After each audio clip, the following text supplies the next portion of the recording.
안녕하세요, 여러분. 요즘 자녀분들이 점점 바빠져서 예전처럼 자주 만나거나 대화하지 못하신 적 있으신가요? 저도 그랬어요. 아침에 일어나서 커피를 마시며 창밖을 내다보면 젊은 시절의 아이들이 집안을 뛰어놀던 모습이 떠오르는데, 이제는 그 아이들이 멀리 떨어져서 연락이 뜸해지면 마음이 조금 쓸쓸해지죠. 하지만 걱정 마세요.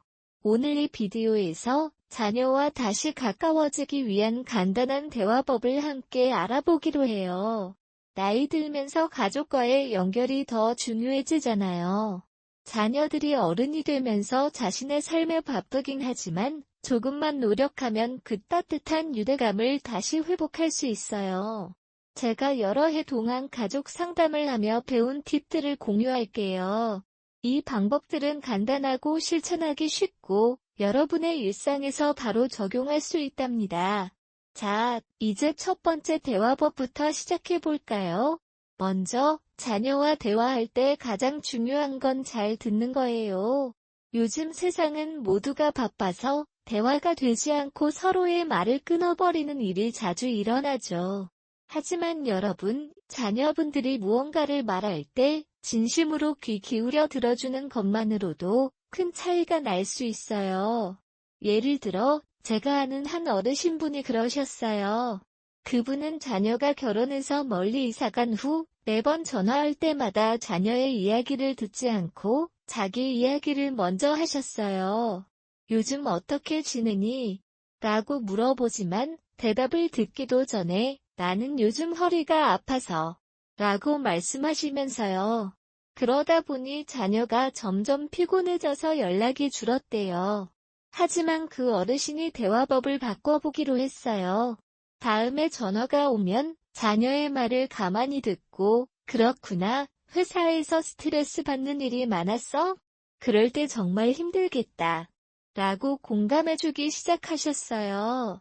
그랬더니 자녀가 더 열심히 이야기를 나누고 싶어졌어요. 이게 바로 잘 듣는 대화법의 힘입니다. 자, 이걸 어떻게 실천할까요? 먼저, 대화할 때는 주의력을 모으세요. TV를 끄고 핸드폰을 내려놓고 자녀의 눈을 보며 듣는 거예요. 만약 자녀가 요즘 일이 너무 바빠서 피곤해라고 한다면, 바쁘면 정말 지칠 테지. 어떤 일이 그렇게 바쁘게 만들었니? 라고 물어보며 더 자세히 알아보는 거예요. 이렇게 하면 자녀가 자신의 감정을 공유할 기회를 느끼고 여러분과의 대화가 더 깊어질 수 있어요. 제가 생각할 때 나이 드신 분들은 젊은 시절의 아이들을 키우며 항상 조언을 주느라 바빴잖아요. 이제는 그 반대로 자녀의 이야기를 먼저 듣는 태도를 가져보세요. 예를 들어, 주말에 자녀와 통화할 때 오늘 뭐 했어? 라고 물어보고 그 답을 듣는데 집중하세요. 만약 자녀가 친구랑 산책했어라고 하면 산책 좋지? 공기 좋았어? 나도 젊을 때 자주 산책했는데 그때 추억이 떠오르네. 라고 자연스럽게 연결 지으며 대화를 이어가요. 이 방법으로 자녀가 여러분을 더 신뢰하고 가까워질 거예요. 실제로 제가 만난 다른 어르신은 이걸 실천한 후 자녀가 매주 전화를 더 자주 걸어오게 됐다고 하시더라고요. 정말 기쁜 일이죠? 여러분도 한번 해보세요. 이 대화법은 단순히 말하는 기술이 아니라 마음을 나누는 방법이에요. 자녀가 바쁜 세상에서 힘들어할 때 여러분의 귀가 그들에게 큰 위로가 될 수 있어요. 이제 두 번째 대화법으로 넘어가 볼까요? 자녀와 가까워지기 위해서는 공감을 표현하는 게 정말 중요해요. 공감이란 자녀의 감정을 이해하고 함께 느끼는 거예요.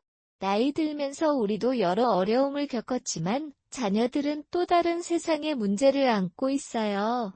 예를 들어, 자녀가 직장에서 스트레스를 받거나 가족 문제로 고민할 수 있죠. 그럴 때, 나도 그랬어. 나이 들면 그런 일들이 더 힘들지. 라고 말하는 대신, 그럴 때 정말 괴로울 것 같아. 어떻게 도와줄까? 라고 공감해주면 더 효과적이에요. 제가 아는 한 할머니는 자녀가 이혼을 고민할 때 처음에는 내가 젊을 때도 그런 일 없었어.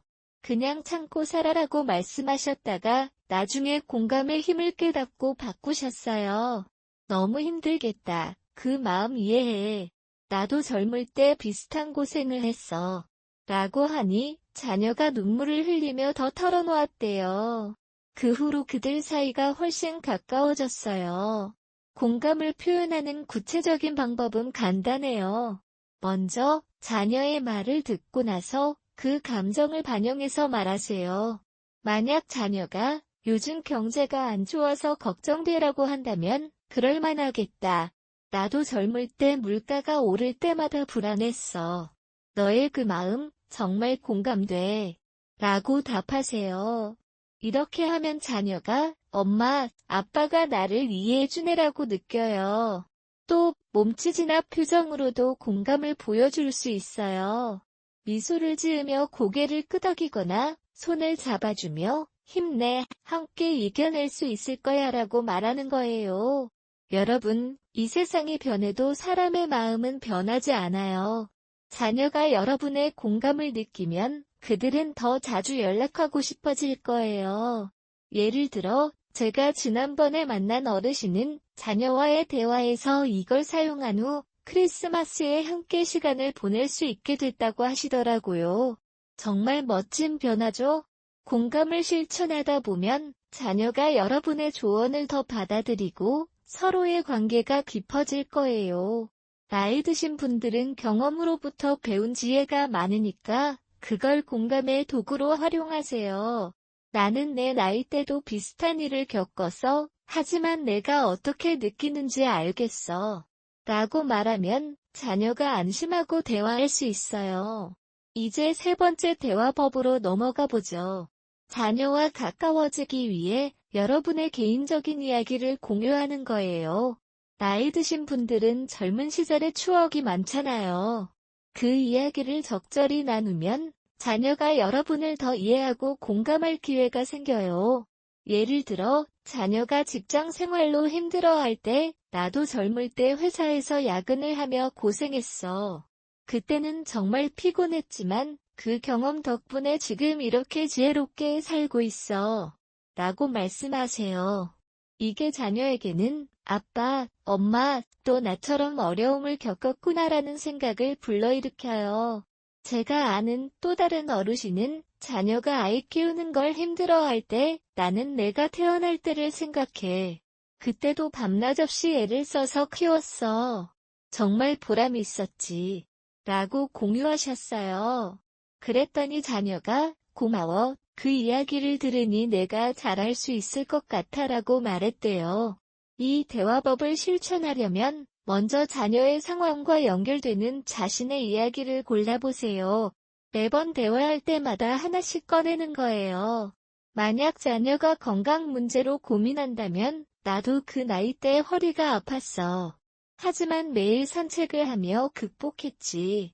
너도 한번 해볼래? 라고 제안하세요. 이렇게 하면 자녀가 여러분의 경험을 통해 영감을 얻고 대화가 더 자연스럽게 이어질 거예요. 또 이야기를 할 때는 너무 길게 하지 말고 간단하게 요점을 전달하세요. 젊을 때 나는 으로 시작해서 그래서 내가 잘할 수 있을 거야로 끝내는 식으로요. 여러분, 이 방법은 자녀가 여러분을 단순한 부모가 아닌 동등한 대화 상대자로 보게 만들어요. 예를 들어, 제가 만난 한 어르신은 이걸 사용한 후 자녀가 매달 방문해 오게 됐다고 하시더라고요. 정말 기쁜 일이죠? 이제 이 세 가지 대화법을 실천해 보시면서 자녀와의 관계가 어떻게 변하는지 느껴보세요.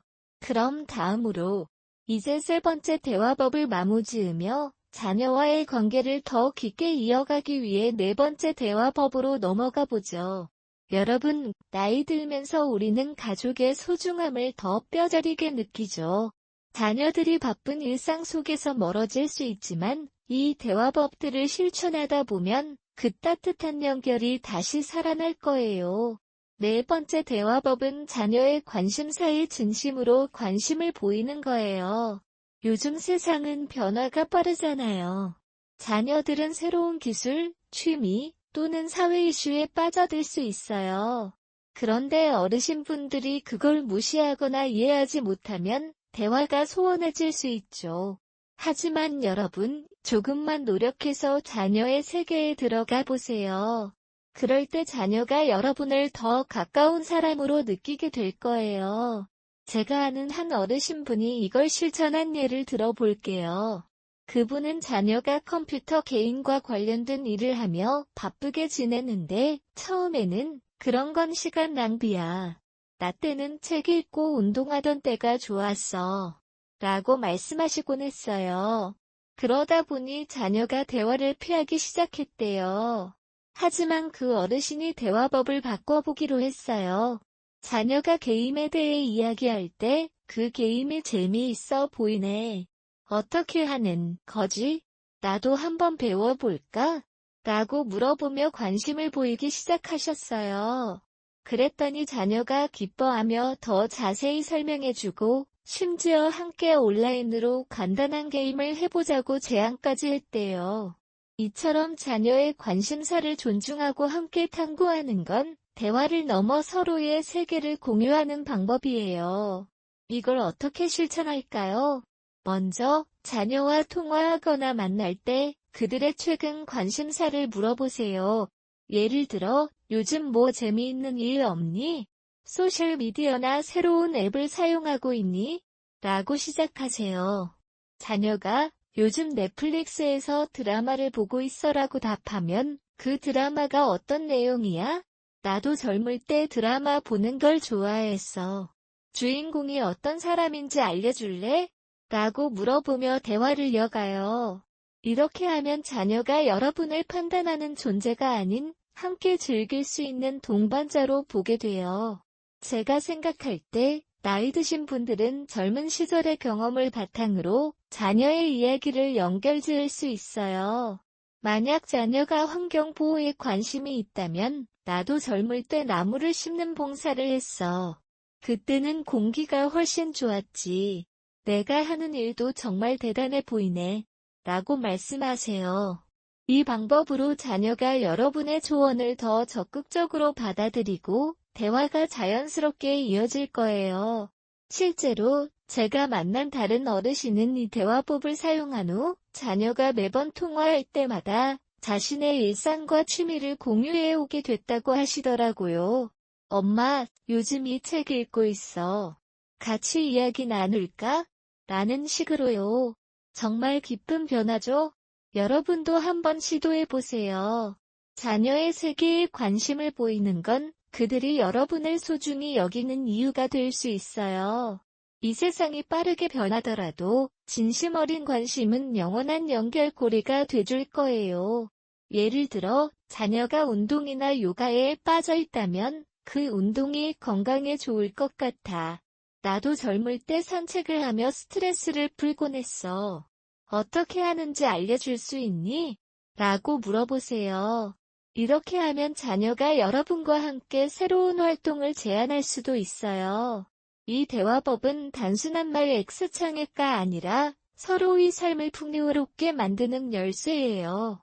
이제 다 5번째 대화법으로 넘어가 보죠.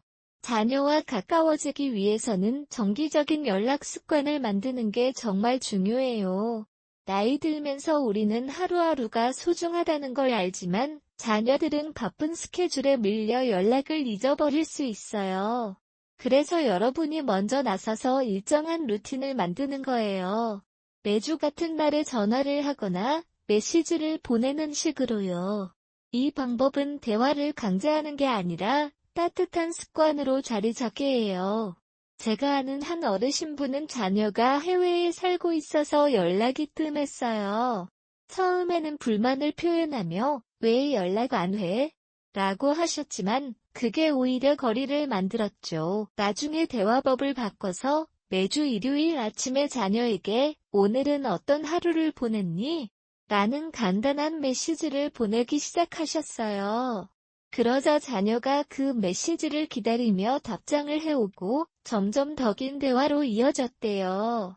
이게 바로 정기적인 연락의 마법이에요. 이걸 실천하려면 먼저 자신만의 루틴을 정하세요. 예를 들어 매일 저녁에 자녀에게 "오늘 하루 어땠어? 작은 일이라도 공유해 줄래?" 라는 메시지를 보내는 거예요. 자녀가 바쁘면 짧게 답할 수 있지만 이 습관이 쌓이다 보면 더 깊은 대화로 발전할 거예요. 만약 자녀가 SNS를 자주 사용한다면 그 플랫폼에서 댓글을 남기거나 좋아요를 눌러보세요. "이 사진 멋지네. 어디 갔어?" 라고 말하면 자녀가 기뻐하며 더 이야기할 기회를 만들어요. 제가 생각할 때 나이 드신 분들은 젊은 시절에 편지를 쓰거나 전화를 하며 가족을 연결했듯이 이제는 디지털 도구를 활용할 수 있어요. 하지만 너무 복잡하게 생각하지 마세요. 간단한 문자나 음성 메시지로 시작하세요. 예를 들어, "아들아, 오늘 날씨가 좋네. 나도 산책 나왔어. 너는 어때?" 라고 보내는 거예요. 이렇게 하면 자녀가 여러분의 일상을 공유하고 싶어질 거예요. 또 정기적인 연락을 통해 자녀의 변화를 관찰하고 격려하세요. 만약 자녀가 새로운 직장을 시작했다면 처음에는 힘들겠지만 "내가 잘할 수 있을 거야. 매주 말에 소식 전해줄래?" 라고 말하세요. 이 방법으로 자녀가 여러분을 신뢰의 대상으로 여기게 돼요. 제가 만난 어르신 중 한 분은 이걸 실천한 후 자녀가 매달 한 번씩 방문해 오게 됐다고 하시더라고요. "엄마가 매번 연락해주니 나도 더 자주 찾아가고 싶어졌어." 라고 했대요. 정말 감동적인 이야기죠? 여러분도 이 대화법을 통해 자녀와의 유대감을 강화하세요. 정기적으로 연락하는 건 바쁜 세상 속에서 안정감을 주는 빛과 같은 거예요. 이 5번째 대화법을 마무지며 자녀와 다시 가까워지기 위해 이 4가지 대화법을 실천해보세요. 잘 듣기, 공감 표현하기, 개인적인 이야기 공유하기, 자녀의 관심사에 관심 보이기, 그리고 정기적인 연락 습관 만들기. 각 방법이 여러분의 일상에 자연스럽게 스며들면 자녀가 더 자주 연락하고 싶어질 거예요. 이제 이 팁들을 적용하며 여러분의 가족 관계가 어떻게 변화하는지 지켜보세요. 그럼 다음으로 파 3에서 더 구체적인 예시와 실천 팁을 공유하겠습니다. 여러분, 오늘도 건강하고 행복한 하루 보내세요. 안녕하세요, 여러분. 지난 시간에 우리는 자녀와 다시 가까워지기 위한 5가지 대화법을 함께 알아보았죠. 잘 듣기, 공감 표현하기, 개인적인 이야기 공유하기, 자녀의 관심사에 관심 보이기, 그리고 정기적인 연락 습관 만들기. 오늘 파 3에서는 이 대화법들을 더욱 구체적으로 파고들어 실제로 어떻게 실천할 수 있는지 세부적인 예시와 팁을 공유하겠습니다. 나이 드신 분들께서 이 방법들을 일상생활에 자연스럽게 적용할 수 있도록 제가 여러 해 동안 가족 상담을 하며 모은 실천 팁들을 하나씩 풀어가 보겠어요. 여러분의 따뜻한 가정과 자녀와의 유대감을 되살리는데 도움이 되기를 바랍니다. 자, 그럼 첫 번째 대화법인 잘 듣기부터 더 깊이 들어가 보죠. 먼저, 잘 듣는 대화법을 실천할 때 가장 중요한 건 마음의 태도예요. 여러분, 나이 들면서 우리는 많은 이야기를 듣고 싶어지지만 때로는 우리 자신의 이야기로 대화를 채우는 습관이 생길 수 있어요. 하지만 자녀가 무언가를 털어놓을 때 진심으로 그들의 말을 받아들이는 태도를 가지면 대화가 훨씬 부드럽게 흘러갑니다. 예를 들어, 자녀가 "요즘 직장에서 상사와 문제가 생겨서 스트레스가 쌓여라고 말할 때 단순히 "그럴 테지라고 대답하는 대신 그럴 때 정말 힘들겠구나. 그 상황을 더 자세히 말해줄 수 있니? 무슨 일이 있었어?" 라고 물어보세요.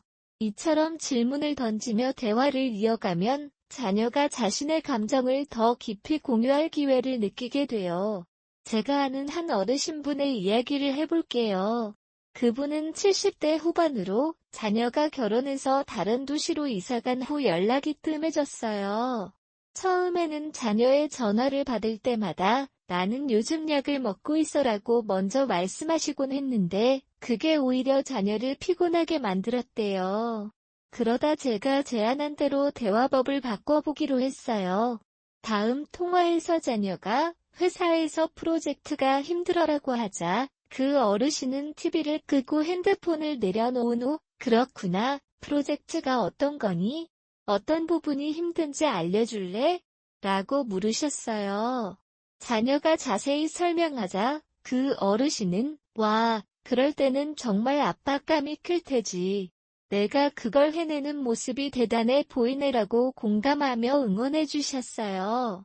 그 후로 자녀가 매번 전화를 더 길게 하고 심지어 주말에 방문까지 오게 됐다고 하시더라고요. 이처럼 잘 듣는 건 단순한 기술이 아니라 자녀가 안전하게 이야기할 수 있는 공간을 만드는 거예요. 실천 팁을 더 구체적으로 드릴게요. 대화할 때는 항상 활동적인 듣기를 실천하세요.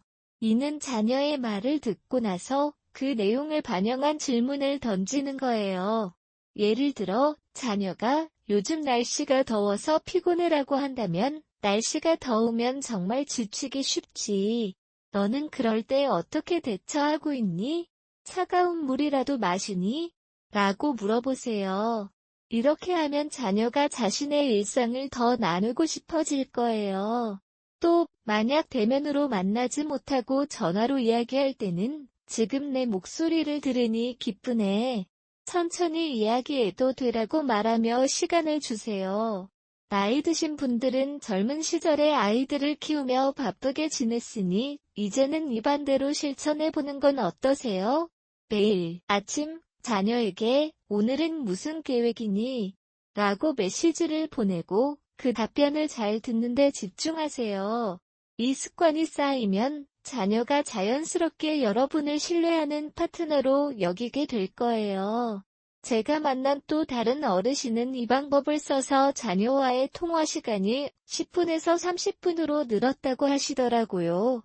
정말 작은 변화가 큰 효과를 내는 거죠. 이제 두 번째 대화법, 공감 표현하기를 더 자세히 알아보죠. 공감은 자녀의 감정을 인정하고 함께 느끼는 것으로, 이는 나이 드신 분들이 가진 풍부한 경험을 활용할 수 있는 부분이에요. 여러분, 우리는 인생의 고비를 많이 겪었으니 자녀의 어려움을 이해하는 데 유리하죠. 하지만 중요한 건 자녀의 상황을 그대로 받아들이는 거예요. 예를 들어, 자녀가 아이 키우는 게 너무 버거워라고 말할 때, 나도 내 나이 때 그랬어. 하지만 내가 느끼는 그 피로함을 이해해. 어떻게 도와줄까? 라고 말하세요. 이처럼 자녀의 감정을 먼저 인정하면 그들은 여러분의 조언을 더 잘 받아들일 거예요. 구체적인 예시를 하나 더 들어볼게요. 제가 상담한 한 할아버지는 자녀가 이직을 고민할 때 처음에는 내가 젊을 때에는 그런 고민 없이 일했다라고 말씀하시며 과거를 들먹이셨는데 그게 자녀를 불편하게 만들었어요. 나중에 공감의 힘을 배우고 나서 이직을 고민하는 건 정말 큰 결정이겠구나. 내가 스트레스 받는 마음, 나도 공감돼. 어떤 부분이 가장 걱정되니? 라고 말씀하셨어요. 자녀가 그 말에 감동받아 상세히 털어놓고 조언을 구했대요. 그 후로 그들 사이의 대화가 훨씬 깊어졌어요. 실천 팁으로는 공감을 표현할 때 감정 단어를 사용하세요. 슬플 것 같아, 기쁠 것 같아, 화날 것 같아처럼요. 만약 자녀가 경제 상황이 안 좋아서 불안해라고 한다면 그럴 만한 이유가 있겠네. 불안한 그 마음, 나도 젊을 때 느꼈어. 함께 생각해보자라고 하세요. 몸짓도 중요해요. 만날 수 있다면 손을 잡아주거나 미소 지으며 고개를 끄덕이세요. 이 방법으로 자녀가 여러분을 에모티오날 숫본으로 여기게 될 거예요. 제가 생각할 때 나이 드신 분들은 이 공감 기술을 통해 자녀의 세상을 조금 더 이해할 수 있어요. 매주 한 번씩 자녀와의 대화에서 공감 문장을 의식적으로 사용해 보세요. 예를 들어, 내가 그 상황에서 느끼는 감정 정말 공감돼. 나도 비슷한 때가 있었어. 라고요. 이걸 반복하다 보면 자녀가 더 자주 연락하고 싶어질 거예요. 세 번째 대화법, 개인적인 이야기 공유하기를 더 깊이 탐구해보죠. 여러분, 나이 들면 젊은 시절의 추억 인내하수레처럼 느껴지죠. 이 추억을 자녀와 공유하면 그들은 여러분을 더 인간적으로 느끼고 공감할 수 있어요. 하지만 핵심은 자녀의 상황과 연결지어 공유하는 거예요. 예를 들어, 자녀가 건강 문제를 이야기할 때, 나도 그 나이 때 무릎이 아팠어. 매일 아침 30분 산책을 하며 극복했지. 너도 시도해 볼래? 라고 말씀하세요. 이처럼 제안을 곁들인 공유가 효과적이에요. 제가 아는 한 어르신의 사례를 들어보죠. 그분은 자녀가 육아 스트레스로 고생할 때 나는 내가 태어날 때를 생각해. 밤낮 없이 애쓰며 키웠는데 그때는 정말 보람이 있었어. 너도 그럴 테니 조금만 참아봐라고 공유하셨어요. 자녀가 그 이야기를 듣고 위로를 받았고 이후 더 자주 조언을 구하게 됐대요. 실천 팁으로는 매번 대화에서 하나의 이야기를 선택하세요. 너무 길지 않게 1, 2문장으로 요점을 전달하는 거예요. 젊을 때 나는 그래서 내가 잘할 수 있을 거야 라는 구조로요. 만약 자녀가 관계 문제로 고민한다면 나도 결혼 초기에 비슷한 어려움을 겪었어. 하지만 대화를 통해 해결했지. 내가 그럴 수 있을 거야 라고 하세요. 이 방법으로 자녀가 여러분의 경험을 귀중한 자산으로 보게 될 거예요. 실제로 제가 만난 어르신 중 한 분은 이 기술을 사용한 후 자녀가 매월 방문회와 함께 추억을 나누게 됐다고 하시더라고요. 여러분도 오늘부터 시도해보세요. 이 공유는 자녀가 여러분을 단순한 부모가 아닌 삶의 동반자로 느끼게 할 거예요. 네 번째 대화법, 자녀의 관심사에 진심으로 관심 보이기를 더 자세히 설명해 볼게요. 요즘 세상은 빠르게 변하니 자녀들의 취미나 기술이 우리 시대와 다를 수 있어요. 하지만 그들의 세계에 들어가려는 노력이 중요해요. 예를 들어, 자녀가 소셜미디어나 새로운 앱에 빠져 있다면 그 앱이 재미있어 보이네. 어떻게 사용하는 거지? 나도 배워볼까? 라고 물어보세요. 이처럼 호기심을 보이면 자녀가 기쁘게 설명해 줄 거예요. 구체적인 예시로 제가 아는 한 할머니는 자녀가 요가를 즐기는 걸 알게 되자 요가가 건강에 좋을 것 같아. 나도 젊을 때 스트레칭을 했어. 어떻게 하는지 알려줄 수 있니? 라고 물으셨어요. 자녀가 영상을 보내주고 함께 온라인으로 따라 해보라고 제안했대요. 그 후로 그들의 대화가 훨씬 활기차게 됐어요. 실천 팁으로는 먼저 자녀의 최근 활동을 물어보세요. 요즘 뭐 재미있는 걸 하고 있니? 라고 시작해서 그에 맞춰 질문을 던지세요. 만약 자녀가 환경보호에 관심이 있다면 나도 젊을 때 나무를 심는 봉사를 했어. 내가 하는 일 정말 멋지네. 더 이야기해 줄래? 라고 연결하세요. 이 방법으로 자녀가 여러분을 존중하는 파트너로 여기게 될 거예요. 제가 만난 어르신들은 이 기술을 통해 자녀와의 만남이 더 빈번해졌다고 하세요. 여러분도 디지털 도구를 활용하세요. 유튜브나 SNS를 통해 자녀의 콘텐츠를 보고 이 영상 재미있었어. 공유해줘서 고마워라고 댓글을 달아보세요. 이 작은 관심이 큰 유대감을 만들어요. 마지막으로 5번째 대화법인 정기적인 연락 습관 만들기를 더 구체적으로 다뤄보죠. 여러분, 나이 들면 하루하루가 소중하니 자녀와의 연락이 안정감을 주죠. 정기적으로 연락하는 건 자녀가 바쁜 삶 속에서 여러분을 잊지 않게 해요. 예를 들어, 매주 일요일 아침에 오늘은 어떤 하루를 보낼 거니? 라는 메시지를 보내세요. 이 루틴이 습관이 되면 자녀가 기다리며 답장을 할 거예요. 제가 아는 어르신의 이야기로 자녀가 해외에 사는 경우 매일 저녁에 간단한 음성 메시지를 보내기 시작했어요. 나 오늘 산책 나왔어. 너는 어때? 라고요. 자녀가 그 메시지에 답하면서 대화가 길어졌고 결국 매달 화상 통화를 하게 됐대요. 실천 팁으로는 자신의 스케줄에 맞는 루틴을 정하세요. 문자, 전화 또는 SNS를 활용해요. 만약 자녀가 바쁘면 짧게라도 소식 전해줄래? 라고 하세요. 이 방법으로 자녀,